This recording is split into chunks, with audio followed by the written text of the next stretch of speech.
What is up, YouTubers? My name is Thomas Lau, and today I'll be reviewing the movie Silence, written and directed by Martin Scorsese. Scorsese's film Silence stars Andrew Garfield and Adam Driver as two missionaries working in a Christian church in Portugal when they receive a letter from their mentor, Father Ferreira, played by Liam Neeson, who states that he has been tortured to the point that he had to denounce his faith in God, and that he has denounced his faith in God. And this is a shock to both characters, Garfield and Drivers, and they travel to Japan to locate what has happened to him since that event and where is he, and at the same time promoting Christianity. But throughout their journey to search for their mentor, they experience hell. They experience the most heartbreaking type of suffering known to man. The amount of suffering in this film is mostly aimed at Garfield's character, as Adam Driver's character leaves halfway throughout the film when situations become worse, although he does return and things do not go too well.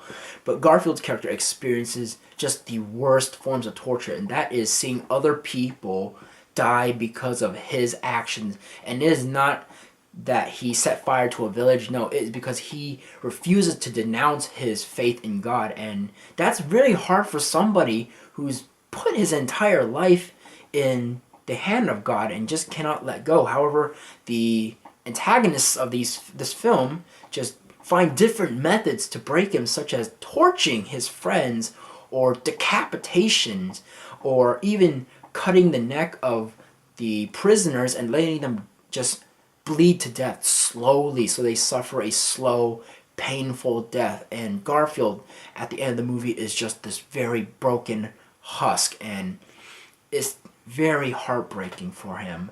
And it also shows how Garfield's acting has just never left the table and is always on top. It's always one of the best pieces of acting I've ever seen.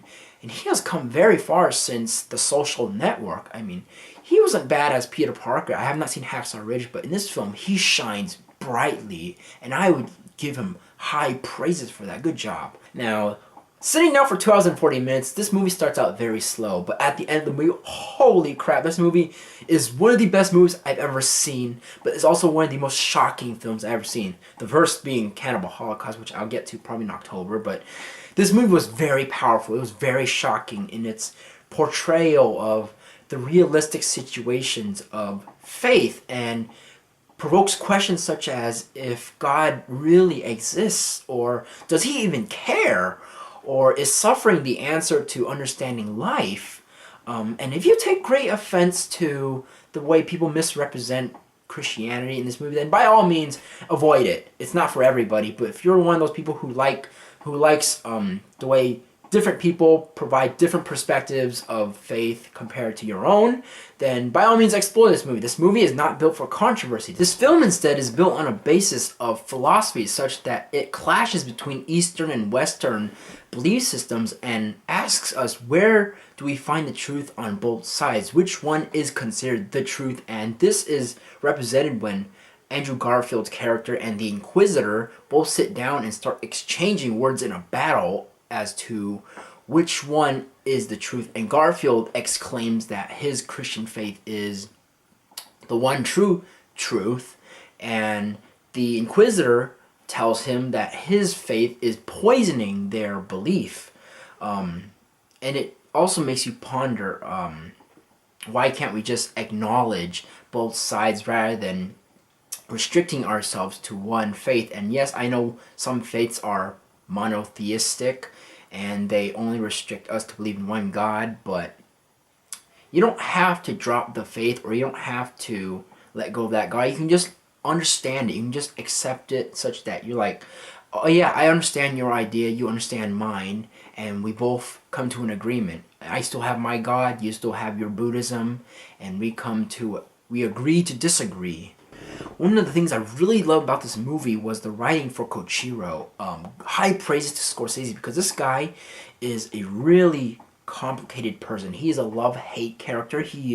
Could be considered the Judas of this film, but I don't know much about Judas, so I'm just going to call him a love-hate, cowardly person. And he's portrayed by actor Yusuke Kubozuko.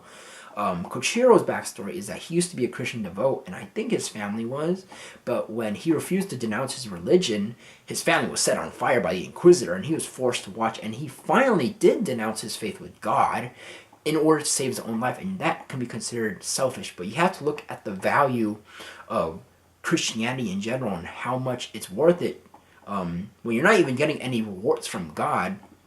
But as the movie progresses, this guy shows signs that he has not completely left the Christianity, and asks Garfield's character each time for forgiveness, even if when he screws him over. Like, this guy screws over Garfield for money, but he still wants to repent for his sins. And as angry as Garfield feels towards this guy, he still hears him out. And that's what I love about Kochiro's character, is he is just absolutely tragic, but also you can understand where he's coming from his choices that he's making. So the final grade for this movie that I'm gonna give is an A+.